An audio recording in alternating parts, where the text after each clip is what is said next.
Hi, it's Neenah with WTI. I have been making some books for my kids and activity books and binding, and I wanted something thicker than regular printer paper. So this 300 pack of Neenah cardstock was perfect.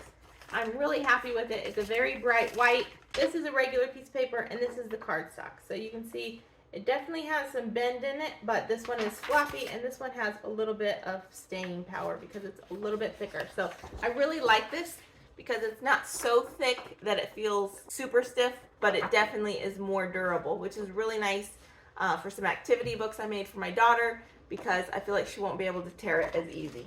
So check out how nice this coloring book is and how thick this paper is, so my daughter will be able to play with it and have a nice time without ripping them easily. It worked really well in our printer. I had no problems with bleeding.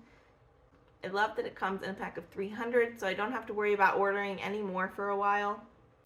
If you're looking for some really nice cardstock, Neenah has it, but that's just my point of view.